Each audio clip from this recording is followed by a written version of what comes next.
Welcome back to Autism Live. So excited right now because we finally get to play a game, which is my favorite thing to do.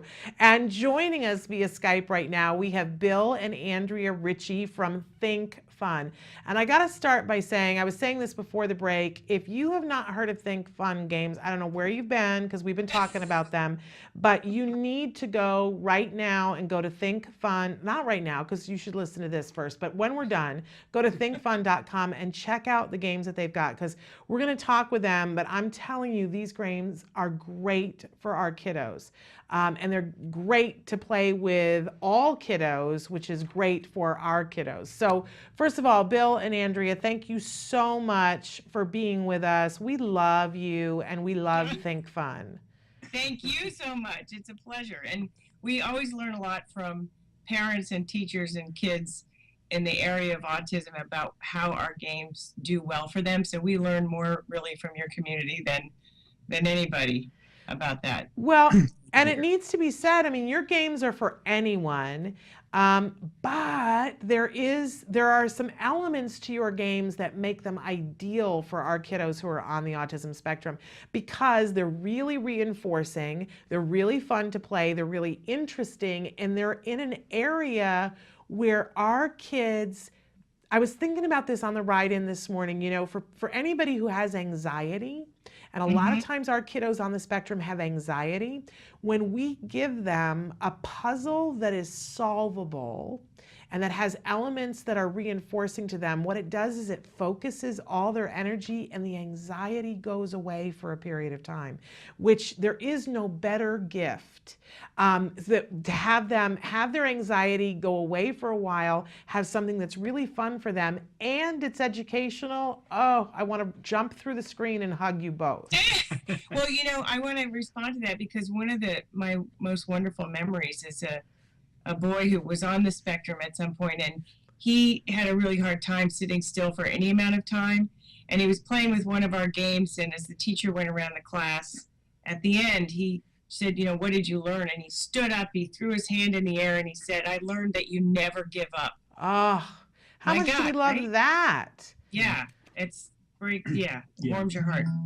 Sure, and you know, the idea of self-confidence and self-esteem, that's good for everybody. You know, it's good for me. When I was a kid, I used to love to play puzzles, and still do. Just as you say, it's when you can have something where you set yourself a challenge and you work through it, and you get the good feeling that comes with, you know, building inside your own head a sense of the solution, and then you get the feeling of accomplishment for doing it. That's just great. That's just great in a whole lot of different ways. Absolutely. And your games are in a particular niche that there are these great elements of logic, of deductive reasoning. There's a STEM element to them. They're really spectacular games. A lot of times it has to do with solving a puzzle or a conundrum. Sometimes there's it's a very Sudoku element to it. And other times it's sometimes a maze element to it, but it's not just one level, and our kids can play them on many different levels. So you can start with a game. I was showing Rush Hour, which I want to go through here. I was showing Rush Hour to a group of people yesterday who work with kiddos on the autism spectrum. And I went through how to play the game regular first. And everybody's like, what a great game. I've got kids who would be so interested in that. What a fantastic game. And then we started talking about how to play it with kids who weren't yet at that level. Oh my gosh, I wish you guys had been in the room because it was so exciting with people coming up with, oh my gosh, and we're going to talk about all that. But first, let's introduce the game for people so that they can know what Rush Hour is, because I think this is a spectacular game. I've got my board out. And I want to point out, too, your games are really well made. You're so clever how you do things, you guys. Thank you. So there's a lot of hard work goes into that, and we're very proud of it. Well, Yeah. There's Yay, thank you, team. clearly smart people working on these games because there's a game board, but underneath of it is this little tray, which is where the cards can go when you go to put the game away. I love details like that. I've got a really well-made game bag here that has a drawstring that holds all of my brightly colored cars. And I was just using some of the cars to demonstrate something else. So I want to show that there are trucks that are different. Everything's a different color. There are cars, and there's lots of different colors.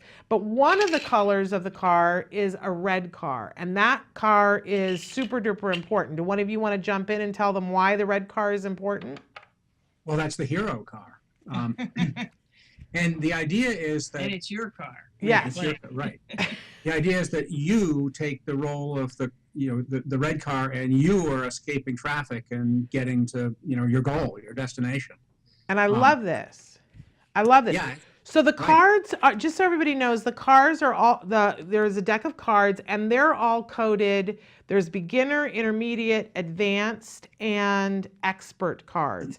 And so you can pick a card for the person who's playing, or they can pick a card. Obviously, you would want to start with beginner for anybody so that they kind of get the hang of it, right? Yeah, that's really important, because sometimes people want to jump ahead, and it's not a great idea, because if you start at beginner, your brain actually starts to tune into what you're trying to solve, and you really get it on almost a cellular level. Yes. And then as you climb up, you also gain confidence, as Bill was talking about before. So it's very important to go up through those challenges. And so what if you do the beginning ones quickly? Before you know it, you're going to be kind of like, oh, this is hard.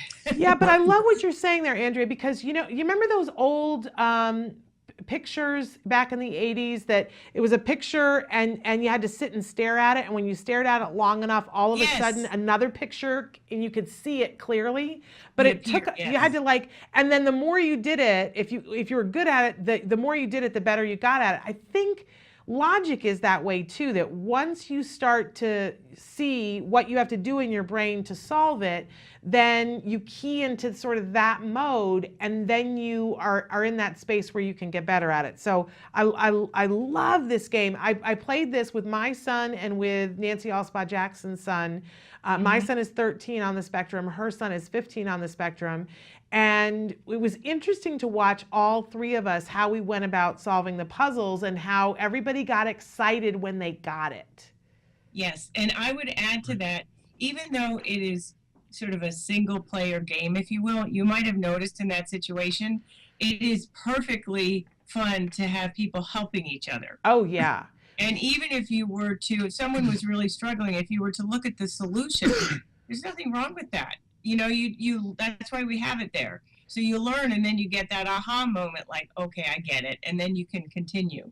Absolutely. So it's not so structured that you can't kind of take the opportunity to adapt it to whatever the situation you're in. And I do love that the solutions are on the back, so that when it gets really frustrating, that you have a way of knowing how to do it, which also is a learning moment, because you realize, oh, when you go through the solution, you go, oh, I didn't see that. And then it kind of gets stored in your memory bank for the next time when you can't solve that problem. So we're working on problem solving. If you play in a group, which we did, we were very clear about the fact that if it was your turn, it was your turn. But the other people watching could kind of be armchair quarterbacking, but they couldn't help the person unless the person asked. Good. Which is dealing with inhibition, so that you inhibit your response to yell out, move the blue car, right? Because, those are things that are really helpful in a classroom, because sometimes you want to say something and it's not the appropriate moment. So we had a great time with this, but we noticed right out the gate too, that one of the things, when you get the card, you pick the card that you're going to do, it has an aerial view of the game board, and it tells you exactly how you have to set up the car. But one of the first things that the person learns is, I got to figure out which way is up. So the slot where the card goes, okay, that's up, and the place where the red card comes out, that's to the side. Correct. And it was interesting watching a 13-year-old and a 15-year-old sort that out. Right. I mean, that in and of itself was a great lesson. And figuring out how to set up their cars, because they got to get the right color on the right space. It's sort of like almost like a battleship kind of a thing. Right. Yeah, you were going to say Very something, good. Bill? Yeah. No, absolutely. No, I just wanted to pick up on one of your earlier points because I think Yes.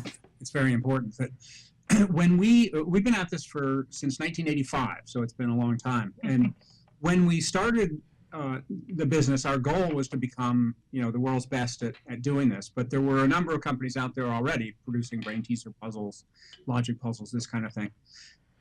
Back when we, in our early years, there was a tendency for the marketing of products like this to be things like, a brain buster puzzle or a puzzle to drive you crazy or other sort of terms that were, we sort of Kind of thought maybe sad.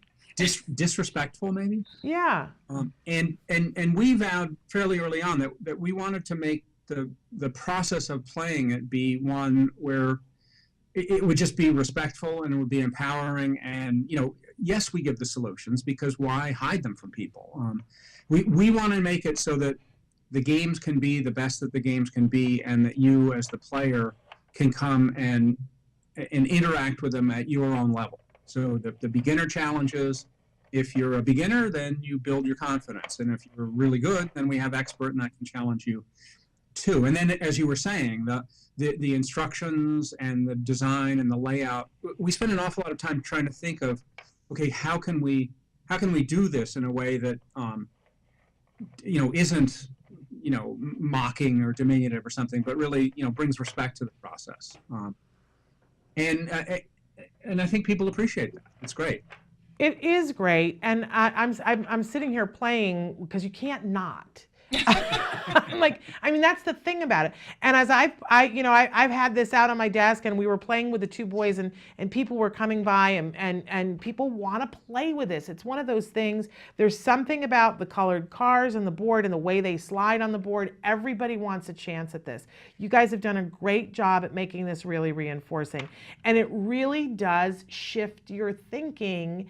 We love to play chess in our house. Chess is a great thing, and my son and I always talk about, and I've been playing chess with him since he was very young, and we always talk about you got to get into that space where you're thinking 2 moves ahead in chess, but that's a really hard thing to teach.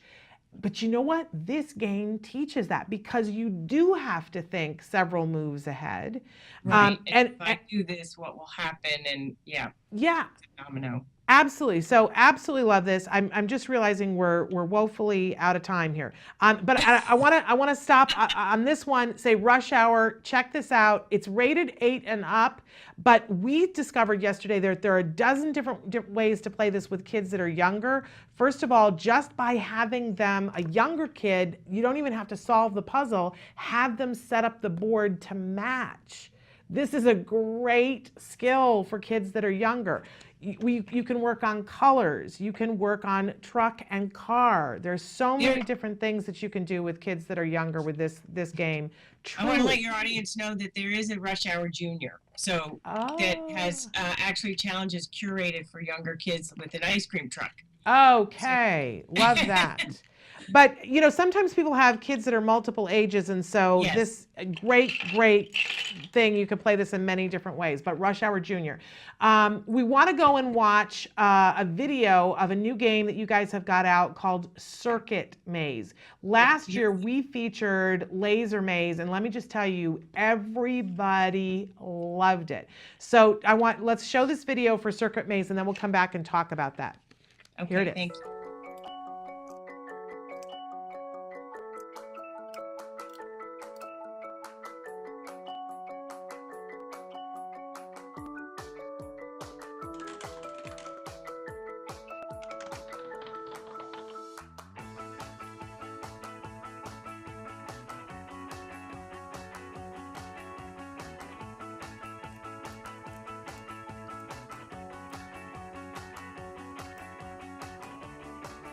Of it. So again, it's this idea of a puzzle, and you've got the challenge there on the card, but you've got a clearly defined win moment when you get the beacon to light up.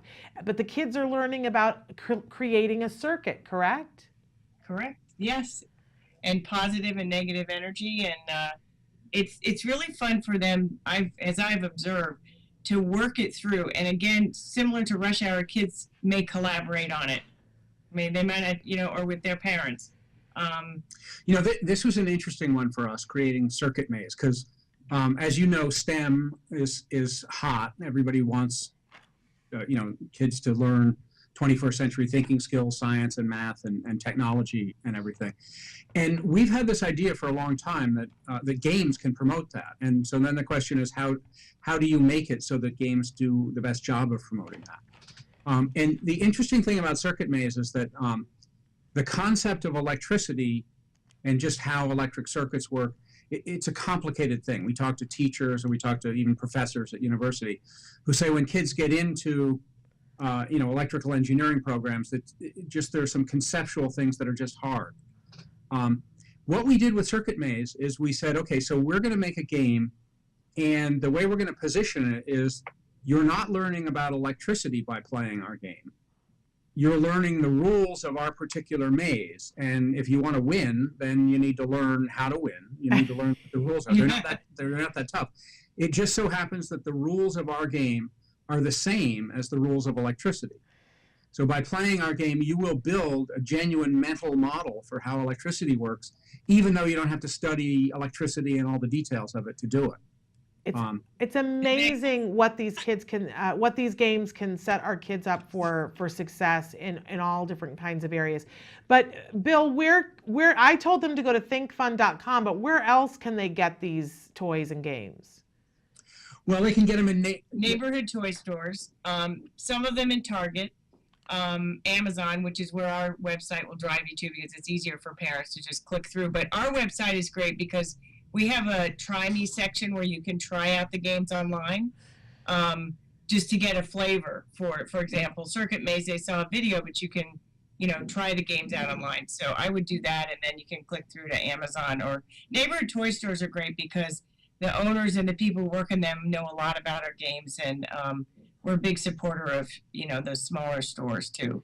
We recently had Astra on for the neighborhood toy store, and then Day, and then we're having them on again next week. We're a big supporter of neighborhood toy stores as well.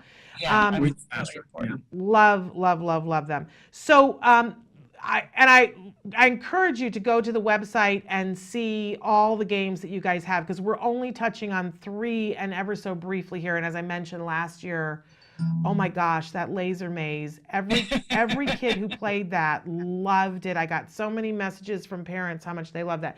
But I want to move quickly to Clue Master, which looks a little different on our screen because it's got a lot of green on the box, and green doesn't show up with our green screen. But this game is so deceptively, like, you look at it, you go, wait a second, you know, but then you sit down and play it and it blows your mind. I love this as something to take, especially in the car, when you've got to go. Sometimes parents have to go across town to go to a social skills class, or whatever it is that you're taking your kid to. Instead of letting them tune out on their phone, this is a way to get them to tune in. And you guys want me to explain it, or you want to explain it? Bill, you can explain it. It's up to you. It's up to you too. Bill's better at it than me. Yeah. Clue Master. So Clue Master is, it's almost, think of a combination of Sudoku and tic-tac-toe. It plays on a 3x3 grid, and you're trying to place the tokens onto that grid in a way that satisfies the clues that you're given. And the clues are based on logical deduction, so that it may say there's a piece that's red that's going to be in the upper left-hand corner, and it may say there's a piece that's, you know, green that's going to be somewhere on the lower two, and you have to combine the clues. The clues are visual; they're not written out, so that you get these images that show you things, and you have to piece it together. It's a wonderful exercise, and in a funny way, I describe this game as almost being the opposite of Rush Hour. And the reason I say that is that Rush Hour, over the years, we've really found that Rush Hour is a very nonverbal game, in the sense that when you play the Rush Hour game, you're thinking as much with your fingers, just moving things around and trying, as you are with your brain. So it's sort of hard to say exactly. I mean, you're trying things and you're testing and you're touching. Whereas with Clue Master, it's a very logical system where you say, okay, now I know this piece of information, and that then lets me to learn more about the next clue so that I can learn the next piece of information, and then it all comes together. And if you ask a child to explain their thinking of how they solved a clue master puzzle, it's a really fun experience to explain that, because the way the process of solving it works is very one, then the next, then the other. And so it's a great game. It's logical deduction, mm-hmm. and in the similar thing to Rush Hour is in the way your brain works, where you start with the easier ones and you're like, oh, I got that, and then you just get better and better. It's amazing, because you're building that knowledge step by step. Yes. It's the Thinkfun way.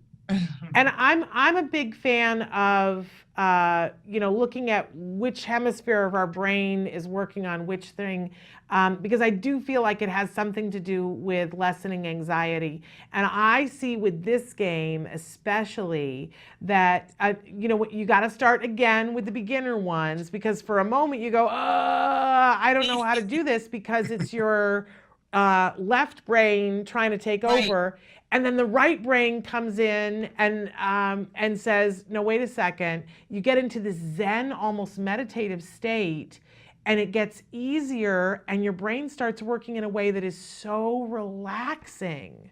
Mm-hmm. Right, and you almost get relaxed about approaching the next challenge. Exactly. Right. Yeah. And so you're in this meditative state and problem solving and doing critical thinking. What better thing could we wish for our kids? And the truth of the matter is that for a lot of our kids, I see parents all the time go, oh, I don't think my child can do that. And then you set the child down to do it, and the child can do it faster than the parent. Absolutely. That happens. Yes. Don't underestimate those kids ever. Absolutely. Because they surprise us all the time. All these kids do. I agree with you on that. I just love what you guys are doing. I love your games. I want to encourage people to get these games, get them underneath your tree. They're good for your whole family. But I got to say, in particular, they're fabulous for our kiddos that are on the autism spectrum. And I love that you guys get that. We appreciate you so much. You did such an amazing donation to our kiddos for our Sensitive Santa event and made it truly happy and joyous. We just love you guys. Thank you. It's mutual, and it's thank you so much for allowing us, inviting us on. Yeah, it's clear you get it. Yeah, you guys get it. You guys do so much good stuff. Your show's great. Well, we adore you, and whenever you have a new game, you don't have to wait for the Festival of Toys. Let us know, and we'll get you back on. We'll do it. We'll do it. And if you come to Alexandria, Virginia, come visit us. All right, that's a deal. Okay. I might have to schedule that in sometime. And I hate that we're so rushed because I'm way over time, but I love Think Fun. Get your Think Fun toys, and thank you to Bill and Andrea Ritchie.